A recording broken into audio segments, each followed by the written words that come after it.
नमस्कार, आवाज देश की में आपका स्वागत है। मैं हूं प्रतिबिंब शर्मा। आज हम बात करेंगे नोबेल पुरस्कार के संदर्भ में भारत में रसायन, भौतिकी, चिकित्सा और अर्थशास्त्र के साथ साथ साहित्य और शांति के क्षेत्र में किए जा रहे काम और प्रगति की। क्या आप जानते हैं अल्फ्रेड नोबेल की वसीयत के आधार पर दिए जाते हैं नोबेल पुरस्कार। अल्फ्रेड नोबेल ने 1895 में यह वसीयत की थी। अल्फ्रेड बर्नहार्ड नोबेल का जन्म 21 अक्टूबर 1833 को स्वीडन के स्टॉकहोम में हुआ। अल्फ्रेड नोबेल के पिता एक इंजीनियर और आविष्कारक थे। मानव जाति के कल्याण और मदद के लिए नोबेल पुरस्कार दिए जाते हैं। नोबेल पुरस्कार कुल 6 कैटेगरी में दिए जाते हैं: रसायन विज्ञान, भौतिक विज्ञान, मेडिकल साइंस, अर्थशास्त्र, शांति और साहित्य के क्षेत्र में। नोबेल पुरस्कार साल 1901 में पहली बार दिए गए। नोबेल पुरस्कार पाने वाले भारतीयों की संख्या 120 वर्षों में इतनी कम क्यों है? और 1913 में नोबेल पुरस्कार प्राप्त करने वाले पहले भारतीय रविंद्रनाथ टैगोर बने थे। लेकिन क्या नोबेल पुरस्कार मानवता की भलाई को आंकने का सही पैमाना है? जी हां, आज इन्हीं तमाम बिंदुओं को जानने समझने की कोशिश करेंगे 3 विशेषज्ञ मेहमानों के जरिए। विशेषज्ञ मेहमानों से करवा देता हूं आपका परिचय। के श्रीनिवास राव, सेक्रेटरी साहित्य अकादमी, हमारे साथ मौजूद हैं स्टूडियो में। प्रोफेसर उन्नत पी पंडित, महानियंत्रक पेटेंट डिजाइन और ट्रेडमार्क, DPIIT, वर्चुअली हमारे साथ जुड़े हुए हैं। और ध्रुव सी कटोच, डायरेक्टर इंडिया फाउंडेशन, हमारे साथ स्टूडियो में मौजूद है। आपका भी बहुत बहुत स्वागत है। और स्वागत है यहां पर मौजूद जनता जनार्दन का भी। ध्रुव जी, एक और नोबेल पुरस्कार, और इस बार भी भारतीय कोई नहीं वहां पर मौजूद, और शांति का देश कहा जाता है इसको। और हमने देखा कि समय समय पर यहां पर महात्मा, संत, नायक, नेता आते रहे हैं जो लगातार शांति का संदेश न केवल देश में बल्कि वैश्विक रूप से देते रहे हैं। क्या कहना है आपका? देखिए, इसमें तो सिर्फ मुझे ये कहना है कि अगर नोबेल पुरस्कार महात्मा गांधी को नहीं मिला तो ये भी एक बड़े सोचने का विचार है। और 4 बार नॉमिनेट हुए थे महात्मा गांधी, लेकिन उनको मिला नहीं। और उसके बाद जाके जब नॉमिनेट हुए थे तो उनका ध्यान तो गया था, और रूल्स के मुताबिक एक पोस्थ्यूमस अवार्ड नहीं दिए जाते हैं जी। जहां तक शांति की बात होती है, देखिए, भारत को तो हमारे जो कई शांति दूत आए हैं, अभी जिस प्रकार से श्री श्री रविशंकर ने काम किया है, वो भी मैं समझता हूं एक हकदार है नोबेल पुरस्कार के। लेकिन नोबेल पुरस्कार अभी अगर आप देखोगे, और खास करके जो पीस प्राइज जिसको कहते हैं, ये एक पॉलिटिकल हथियार बन चुका है। और इसमें तो कोई शक नहीं है कि ये पॉलिटिकल हथियार बना हुआ है। और जब भी ये पुरस्कार दिया जाता है तो कोई ना कोई इसमें पॉलिटिकल मकसद पीछे होता है। अगर आप इस बार भी देखेंगे तो एक उन्होंने दिया बेलारूस के इंडिविजुअल को, एक दिया एक ऑर्गेनाइजेशन को जो रूस की शांति की है, और एक उसको बराबर करने के लिए उन्होंने दे दिया यूक्रेन को। अब जाके ये कितना शांति आगे करेंगे या नहीं करेंगे, ये तो अभी देखने की बात है। उन्होंने बराक ओबामा को भी पीस प्राइज दिया। अभी बराक ओबामा जैसे प्रेसिडेंट बने थे, जाके उनका नाम नॉमिनेट हो गया। तो लेकिन उन्होंने किया क्या उस शांति के लिए, ये भी एक चिन्ह है इसके ऊपर। तो जहां तक शांति का पुरस्कार है, इसमें मैं समझता हूं बहुत ज्यादा ये पॉलिटिकल हो चुका है। और इसीलिए एक वजह यह है कि भारतीय जो हैं, जो शांति दूत हैं, वो अभी इसमें नहीं आए हैं। जी। डॉक्टर के श्रीनिवास, यहां पर बात हुई है कि गांधी जी को नहीं मिला तो फिर किसको मिल सकता है? और उनको भी मिल गया जो गांधी जी के पद चिन्हों पर चलने वाले लोग थे। उनमें से बहुत सारे नोबेल पुरस्कार जीतने में सफल हुए। लेकिन मैं जब इसमें इतिहास में जाता हूं नोबेल पुरस्कार के, तो 1901 में संभवतः पहला नोबेल पुरस्कार दिया गया। और 1901 तक विवेकानंद भी जीवित थे। 1902 में उन्होंने देह त्यागी है। तो विवेकानंद, जिन्होंने पूरे विश्व को जागृत कर दिया, उनका नाम भी इस फहरिस्त में नहीं था। बिल्कुल बिल्कुल सही है। एक्चुअली देखिए, अगर जाए तो नोबेल शांति पुरस्कार ही नहीं, बाकी पुरस्कारों में भी हम लोग कोई कमी नहीं है। अगर विश्व की पलट पे अगर हमारी योगदान को देखा जाए तो हमारी साथी सही बोला है। और शांति की अगर जिक्र करेगा तो हम लोग को तो प्राचीन युग से तब से लेकर अब तक हर दिन हमारे दैनंदिन जीवन में हम लोग शांति का ही मार्ग निभाते हैं। और जैसा भी ने कहा, पॉलिटिकल का बड़ा गेम है इसमें, लेकिन उसके साथ साथ दूसरी अगर एरियाज में भी देखे जाए, साहित्य का है। 1913 में रविंद्रनाथ टैगोर जी को पहली बार उनकी नोबेल प्राइज मिला। उसके बाद अभी कम से कम 110 साल हो चुका है अभी, मतलब करीबन। अभी क्या हम इतने विश्व की स्तर का साहित्य हम नहीं लिखा है? भारत की जो साहित्य है विश्व की साहित्य के सामने कोई कम नहीं है। अभी जो प्राइज मिला है, जो एनी फ्रेंची वुमेन राइटर, जो नो डाउट अगर पिछले 5 दशक से बहुत अच्छा लेखन कर रही है, सब ठीक है, लेकिन जिस विषय के ऊपर वो लिखी है उसी विषय के ऊपर हमारे भारतीय साहित्यकार नहीं लिख रहा है क्या? अमृतलाल नागर से लेके कृष्णा सोपतिल से लेके और मलयालम की बशीर से लेके तेलुगु की चलम से लेके बहुत सारे लोग, अपना गुरडियाल सिंह जी ले, ये सब जो है उसी तरह ऑटोबायोग्राफिकल राइटिंग्स लिखा है, बहुत सारे चीज लिखा है। इसमें एक ये है कि, लेकिन बात यह है जब भी नोबेल प्राइज की जो अनाउंसमेंट होती है, एक इमीडिएटली दुनिया एक एक्सेप्टेंस की तरह ले लेती है। उसके ऊपर मुझे नहीं लग रहा है कि इतना प्रॉपर डिबेट्स होती नहीं है। जैसा कि हमारे भारत में कोई अगर किसी प्राइज या कोई अवार्ड या कुछ दिया जाता है, वो ये प्रादेशिक लेवल में या रीजनल लेवल में, नेशनल लेवल में उसको पुरस्कार सही दिया या नहीं दिया, इस तरह से डिबेट्स होती है भारत में तो जी। या चाहे साहित्य अकादमी का अवार्ड का ही समझिए या दूसरी कोई अवार्ड का समझिए, या ठीक से दिया नहीं दिया या उस तरह का चर्चा होती है। लेकिन आप ओवरऑल देखा जाए तो ये नोबेल प्राइजेस की जो चुनाया जाता है, नोबेल प्राइज विनर्स के, इसकी कोई चर्चा उस तरह की डिबेट्स होती नहीं देश में जी। लेकिन प्रोफेसर उन्नत पी पंडित जी भी हमारे साथ जुड़े हुए हैं वर्चुअली। उन्नत जी, यहाँ पर बात हो रही है कि कोई डिबेट डिस्कशन होता नहीं है जब ये पुरस्कार दिए जाते हैं।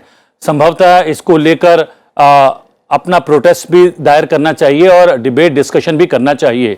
हमने देखा चीन वो देश है जो हर क्षेत्र में बहुत तरक्की कर रहा है और आर्थिक क्षेत्र में तो उसका सानी नहीं है अगर पिछले 2 दशक के विकास को देखा जाए, लेकिन उसने भी मात्र 8 बार नोबेल पुरस्कार जीते हैं।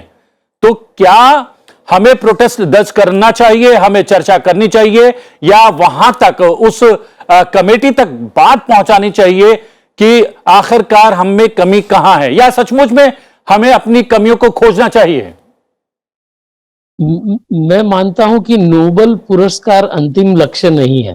अंतिम लक्ष्य उससे भी ज्यादा भारत ने अपनाया है, वसुधैव कुटुंबकम। हम समाज के लिए एक नई सोच विश्व में दे रहे हैं। तो एक तो हमेशा से ही ये नोबेल पुरस्कार विवादों में भी रहा है। ये विवाद कोई नया नहीं है।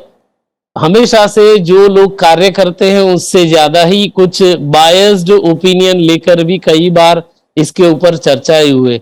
जैसे इंटरमिटेंट फास्ट के लिए जापानीज वैज्ञानिक को दिया गया, लेकिन इस पूरी सोच को भारत ने ही समाज को दिया है और आज भी भारत में करोड़ों लोग इसे अपना रहे हैं। तो ये एक विवाद का विषय है, लेकिन निश्चित रूप से ही इसके फेयर असेसमेंट को बढ़ावा देना चाहिए और इस फेयर असेसमेंट के लिए नोबेल की समिति में भी फेयर रिप्रेजेंटेशन होना चाहिए।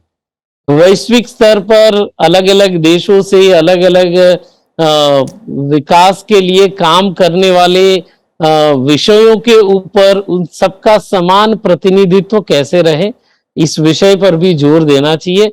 हालांकि ये एक अलग ही फाउंडेशन के माध्यम से ये सारी गतिविधियां होती है, तो इसमें ज्यादा कुछ कहने सुनने का अवसर नहीं रहता है। लेकिन जो जो कार्य हम करते हैं उस कार्य में हमारी कैसे सर्वोन्नत प्रगति हो, समाज के लिए हो, इस पर बड़ा जोर देना चाहिए। भारत ने हाल के समय में कोरोना की महामारी के दौरान इतने करोड़ों लोगों को वैक्सीनेशन की ड्राइव के माध्यम से कोरोना महामारी से बचाने का प्रयास किया। विश्व में कहीं पर भी ऐसा कार्य नहीं हुआ है। तो क्या ये नोबेल पारितोषिक के लिए इस कार्य को सराहना नहीं चाहिए? भारत में डिजिटल क्रांति में भीम एप्लीकेशन के माध्यम से कितना बड़ा सिक्योर ट्रांजैक्शन आज विश्व का सबसे बड़ा हो रहा है, ये इनोवेशन इन गवर्नेंस है। तो ये सारी चीजें बहुत बड़ी है। भारत ने स्पेस क्षेत्र में कितना बड़ा काम किया है, भारत ने औषधीय क्षेत्र में कितना बड़ा काम किया है। ट्यूबरक्लोसिस जैसी महामारी की ट्रीटमेंट कॉस्ट को 40% रिड्यूस किया है। तो ये कई गिनने जाए तो अनगिनत ऐसी हमारी उपलब्धि है जो नोबेल पारितोषिक से कम नहीं है। लेकिन शायद जो वेस्टर्न वर्ल्ड में लोगों का आकलन का तरीका है, वो आकलन का तरीका अलग ही है। उस आकलन के तरीके में हमारा जो प्रायोरिटी का विज्ञान तकनीकी का अनुसंधान है, वो कैसे फिट बैठे, इस पर भी जोर देने की आवश्यकता है। और सरकार इसके लिए सराहनीय रूप से बहुत बढ़िया काम कर रही है। नए छात्रों, युवाओं को भी आने वाले समय में ऐसे सराहनीय कार्य के उम्दा उम्दा प्रयास कर रही है। जी, और यहाँ पर बहुत सारे यंगस्टर्स मेरे साथ मौजूद हैं। मैं चाहता हूं कुछ आवाजें इनके बीच में से भी आए। क्या कुछ लगता है नोबेल पुरस्कार के बारे में जब जानते हैं, सुनते हैं, समझते हैं? मुझे लगता है कि एक भारतीय मूल के लोगों के लिए उनके साथ भेदभाव किया जाता है कि आप मतलब जैसे अभी एग्जाम्पल में हम देखेंगे कि गीतांजलि श्री को इंडिया बुकर पुरस्कार मिला था, लेकिन उनको उनकी जो हिंदी जो रूपांतरण थी उनके लिए उनको नहीं मिला था, इंग्लिश ट्रांसलेशन किया गया था उसके आधार पे। लेकिन जब आप रेत की समाधि को इंग्लिश में ट्रांसलेट करेंगे और उनका अर्थ जानेंगे तो वो अनर्थ हो जाता है। क्या बात है। कहीं ना कहीं भारत के लोगों के साथ भेदभाव शुरुआत के दिनों से किया जा रहा है। वहाँ पे वेस्टर्न देशों का और यूएस का बहुत ज़्यादा दबदबा है, जिस वजह से भारतीय लोगों के साथ भेदभाव किया जाता है। ऐसा नहीं है कि हमारे पास एक पर एक चिकित्सा के क्षेत्र में, रसायन के क्षेत्र में या फिर शांति के क्षेत्र में एक पर एक हमारे यहाँ व्यक्ति हुए हैं, लेकिन उनके साथ सदैव मतभेद किया गया है। महात्मा गांधी, जिसके नाम पर विश्व अहिंसा दिवस मनाया जाता है, अगर आप उसको भी नोबेल प्राइज नहीं दे सकते तो आप क्या कर सकते हैं? अगर आप विश्व पटल पर देखेंगे तो अलग अलग भूमिका निभाई जाती है। एक तरफ आप देखिए उनको विश्व अहिंसा दिवस के रूप में मनाया जाता है, दूसरी तरफ नोबेल प्राइज के जब उनको नॉमिनेट नाम किया जाता है तो आप बार बार उनका नाम निष्कासित कर देते हैं। तो ये कहीं ना कहीं भेदभाव लगता है मुझे देख के। नहीं, मेरे मस्तिष्क में हमेशा ये सवाल उठता है कि किस आधार पे मतलब नोबेल प्राइज के लिए चुनाव किया जाता है। अगर अलग अलग देशों की परिस्थितियां अलग अलग है तो उन देशों में जो मतलब कि सुधार करने वाले लोग हैं उनका भी अलग अलग स्थिति में होता। लाइक कोई बहुत ज़्यादा चेंज ला पाया है तो कोई बहुत कम। और अदर क्या बोलते विभिन्न प्रकार की परिस्थितियाँ हैं, किसी देश की परिस्थिति बहुत बुरी है, उसमें सुधार थोड़ा भी सुधार अगर लाया गया किसी व्यक्ति के द्वारा, और किसी देश की स्थिति अच्छी है उसमें चेंज लाया गया, तो उसे नापा कैसे जाता है कि किसी तो दिया जाए और किसी नहीं। ये सबसे बड़ी बात है कि आखिर का पैमाना क्या है और पैमाना कौन तय करता है? देखिए, करते तो वेस्टर्न देश ही। अभी नोबेल प्राइज है तो जिसने प्राइज बनाया है, जिस देश ने बनाया है, जो स्वीडन ने किया है, तो वो तो खैर अपने रूल्स सेट करेंगे। अभी अगर भारत ने आगे उठना है, मैं कुछ अपने विषय इसके ऊपर भी देना चाहता हूं। देखिए, 6 प्राइज हैं अभी। इकोनॉमिक्स बाद में जोड़ा गया, पहले तो 5 ही थे। जी। अभी आप देखें, फिजिक्स में है, केमिस्ट्री में है, यहां पर फंडामेंटल रिसर्च की जरूरत है। ये फंडामेंटल रिसर्च जिस प्रकार से भारत में होना चाहिए, वो बजट अभी तक नहीं आई है। आप एक लीजिए, Tata institute of fundamental research है, एक इंस्टीट्यूशन है। अगर इसी प्रकार से भारत में 50 या 60 इंस्टीट्यूशन आ जाएंगे, ये नोबेल पुरस्कार भी भारत के पास फिजिक्स और केमिस्ट्री में आ जाएगा। एक मैं लिटरेचर की बात करना चाहता हूं। देखिए, अभी आप सब कहते हैं कि देखिए हमारे पास कितनी अच्छी किताबें हैं, ये तमिल में है, तेलुगु में है, बंगाली में है। कितने लोगों ने पढ़ी है? ट्रांसलेशन कहाँ हो रहा है? हमारे जो युवक हैं, आप लोग जो हैं, आप कितनी किताबें पढ़ते हैं? भारत में एक किताब अगर 10,000 कॉपीज बिक जाती है, उसको बेस्ट सेलर मानते हैं, सिर्फ 10,000। विदेश में मिलियंस ऑफ कॉपीज बिकती हैं। हर एक आदमी 10-20 एक साल में कम से कम 30 या 40 किताबें खरीदता है और पढ़ता है।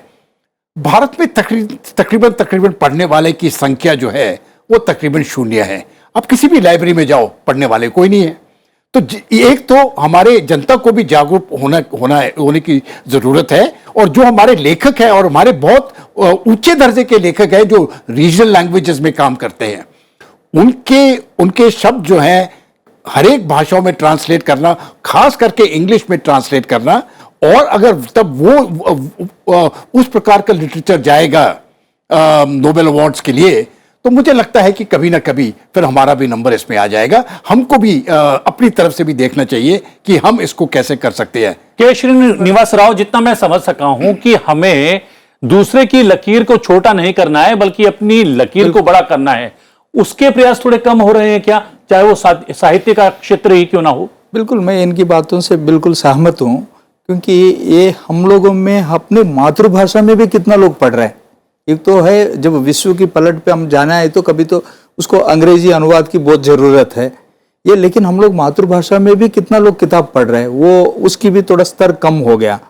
और दूसरी बात यह है कि अंग्रेजी अनुवाद की हमको बहुत ही करना बहुत ज़रूरी है। हमारी तो उच्च स्तर की साहित्य लिखा जा रही है। मैंने जिस तरह से पहले भी कहा, बहुत सारे लेखकों के नाम लिया गया है, मतलब उन लोग कोई कमी नहीं। जिन लोगों को अभी नोबेल पुरस्कार जो साहित्य के क्षेत्र में मिला है, उन लोगों से कोई कम नहीं है। इन लोगों में सेम उसी तरह का ऑटोबायोग्राफिकल राइटिंग से लिखा जा रहा है, उससे भी बेहतर लेखन है, लेकिन वो क्षेत्रीय भाषाओं में लिखा जा रही है।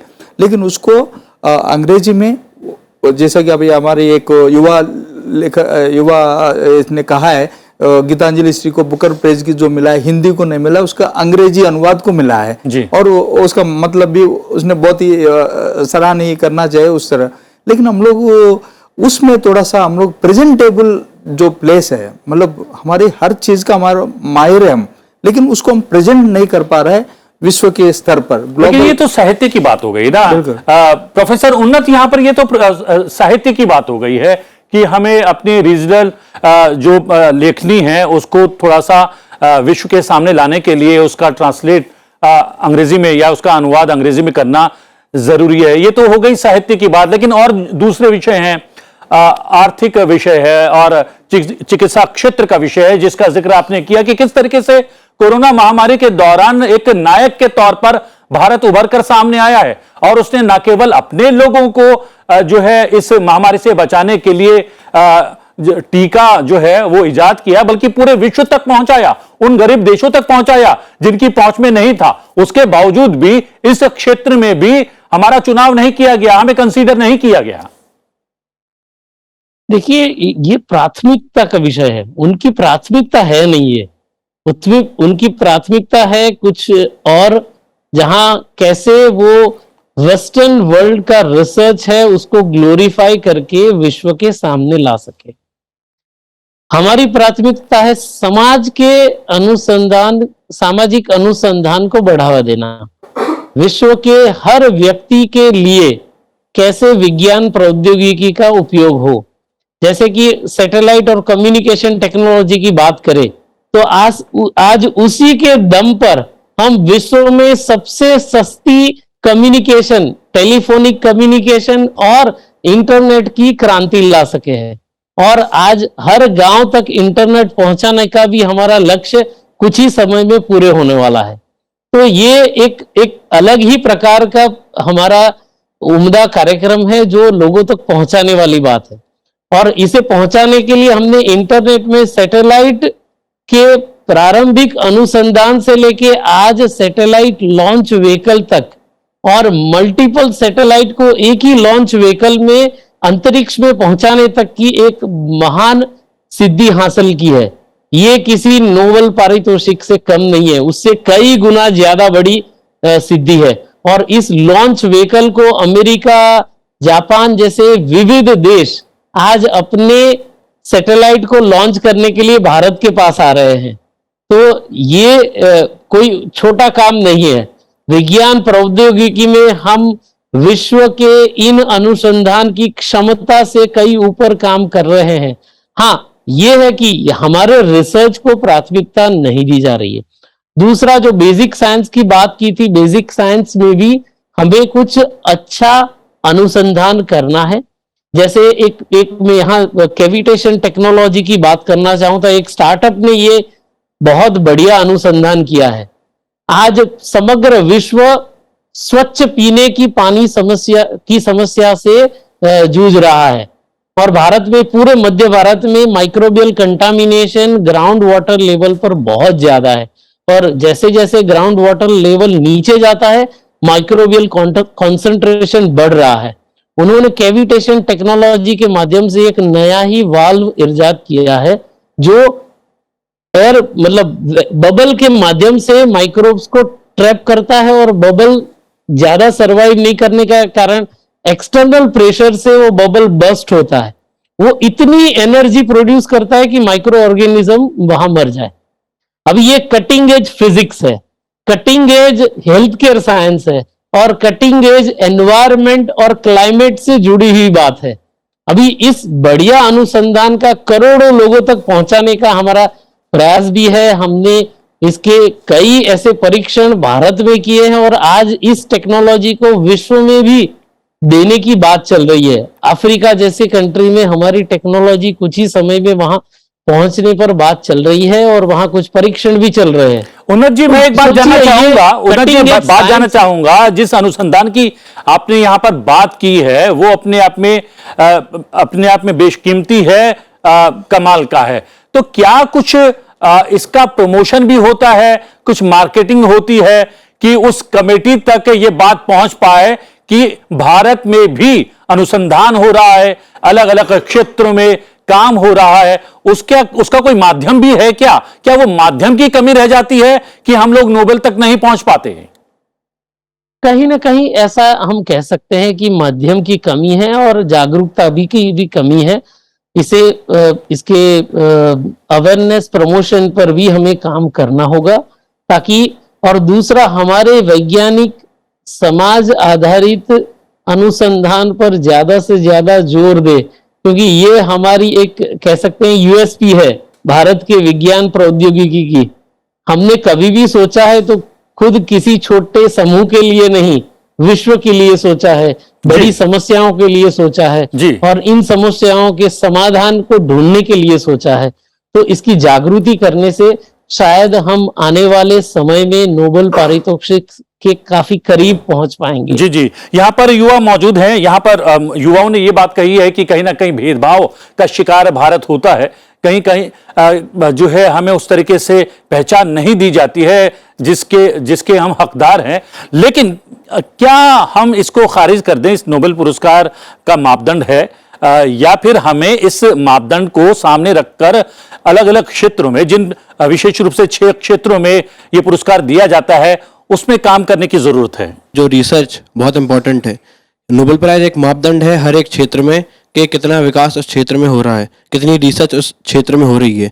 और बात की जाए इंडियन एजुकेशनल इंस्टीट्यूट्स की, तो वहाँ जो रिसर्च हो रही है जिस क्वालिटी की, वो as comparison to the west काफ़ी कम क्वालिटी की है। और दिल्ली विश्वविद्यालय में अगर हम सभी छात्र हैं, कितने चाहते हैं कि वो आगे रिसर्च में अपना करियर बनाना चाहते हैं, रिसर्च में आगे बढ़ना चाहते हैं, क्योंकि स्पोर्ट्स में अभी काफ़ी ज़्यादा बजट आया है, तो वहाँ रिजल्ट्स देखने को भी मिले हैं। पर अगर देखा जाए रिसर्च में बजट, तो भारत का as compare to western countries काफ़ी कम है। जी, क्या साहित्य में भी आपको लगता है, जैसा कि यहाँ पर हमारे दोनों विशेषज्ञों ने कहा कि हम बहुत कम पढ़ने लिखने वाले लोग हैं, विश्व की बिरादरी जो है बहुत पुस्तक पढ़ती है, बहुत किताब पढ़ती है, और वो कहीं ना कहीं प्रेरित होती है उन किताबों से, और नई किताबों का सृजन भी किया जाता है। यहाँ पर उस तरीके का नहीं होता है। जो हमने लिख दिया या हमारे पूर्वजों ने जो लिख दिया है उसी को पढ़कर हम गुजारा करते हैं, कुछ नया करने की कोशिश हम नहीं कर रहे। क्या यह भी बात सही है? कहीं ना कहीं हम देख सकते हैं कि बायसनेस है, पर ये एक ऐसा समय है कि हमको इंट्रोस्पेक्शन करना बहुत ज़रूरी है कि अगर किसी फील्ड में हम पीछे रह गए हैं तो उसके पीछे क्या कारण है।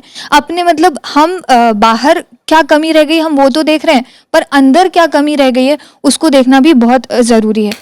बहुत बढ़िया।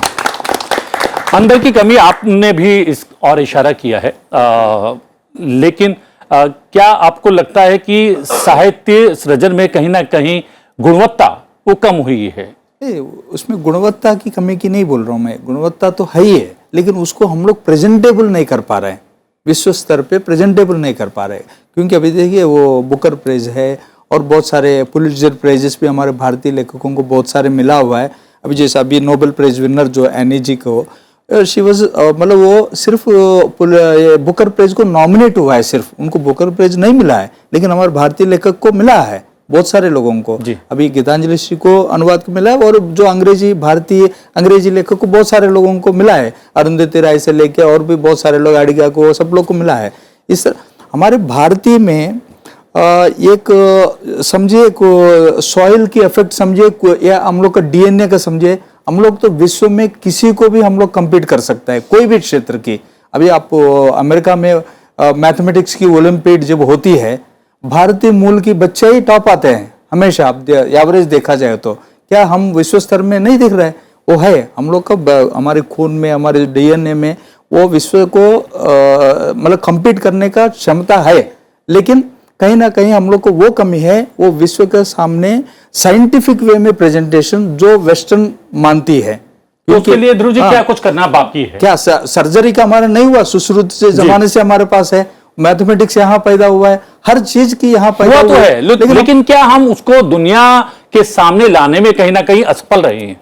देखिए, मैं समझता हूं ये जो देश की इकोनॉमिक व्यवस्था है, अगर आप 1947 को लेंगे तो कहां थे हम? वहां से हम उठ के इस प्रेजेंट लेवल पर आए हैं। जैसे ही हमारी इकोनॉमिक हालत सुधरती जाएगी, आप देखोगे जो फंड्स वगैरह हैं वो इन विषयों यहां पर भी जाएंगे। अभी कुछ देर पहले खेल का जिक्र किया गया। अभी देखिए कितना ज्यादा हौसला बढ़ गया है हमारे नौजवानों का और युवकाओं का कि खेल के मैदान में अभी कूद पड़े हैं। हमारी हॉकी टीम को देखो, जो महिला हॉकी टीम है वो कहां से कहां तक आ गई है। वहां पर उनको सपोर्ट मिला है। वो सपोर्ट इसलिए मिल रहा है क्योंकि देश की जो इकोनॉमिक हालत है वो सुधर रही है। अब जाके मैं समझता हूं जो मेजर रिफॉर्म्स की जरूरत है हमारे हायर एजुकेशन में, खास करके फंडामेंटल रिसर्च में, अगर आप यहां पर ये शुरुआत हो जाएगी, अगले 5 या 10 सालों में फिजिक्स और केमिस्ट्री के नोबेल प्राइज भारत में आएंगे। जहां तक मेडिसिन की बात है, जो तीसरा नोबेल प्राइज है, मुझे लगता है इस बार भारत को मिल सकता था। देखिए, ये जो कोविड का वैक्सीन जो बनाया है, ये भारत ने बनाया और पूरे विश्व में बांटा। और देखिए भारत की हालत क्या थी, हम इतने एडवांस्ड बाकी वेस्टर्न देशों की तरह से नहीं थे। तो ये जो हमने वैक्सीन बनाया है, यहां पर जिस ऑर्गेनाइजेशन ने बनाया है, मैं समझता हूं वो हकदार थे। तो यहां पर जो आपने एक बार आपने जिक्र किया कि क्या हम इसको ठीक तरह से पब्लिसाइज नहीं कर सके, मुझे लगता है कि अभी तक हमने इसके ऊपर ध्यान ही नहीं दिया है कि नोबेल प्राइज के ऊपर ठीक है हम भी अपना थोड़ा सा एडवर्टाइजिंग करें कि हमारे लोगों ने क्या किया है। लेकिन मुझे लगता है कि ये बात सही है कि हमें काम करना तो जरूरी है, काम के बारे में दुनिया को बताना उससे भी ज्यादा जरूरी है। और हम हर क्षेत्र में अच्छा कर रहे हैं, लेकिन कहीं ना कहीं इस गति को और भी बढ़ाने की जरूरत है। तो आने वाले समय में हम और भी ज्यादा नोबेल पुरस्कार जीतने के हकदार हो जाएंगे। के श्रीनिवास राव जी, आपका बहुत बहुत धन्यवाद। ध्रुव जी, आपका बहुत बहुत धन्यवाद। और हमारे साथ वर्चुअली जुड़ने के लिए प्रोफेसर उन्नत, आपका भी बहुत बहुत धन्यवाद। और धन्यवाद जनता जनार्दन का भी, थैंक यू वेरी मच। आवाज देश की में आज के लिए इतना ही। आवाज देश की में आपसे फिर भेंट होगी एक नए विषय के साथ। फिलहाल मुझे आज्ञा दीजिए। देखते रहिए संसद टीवी। नमस्कार।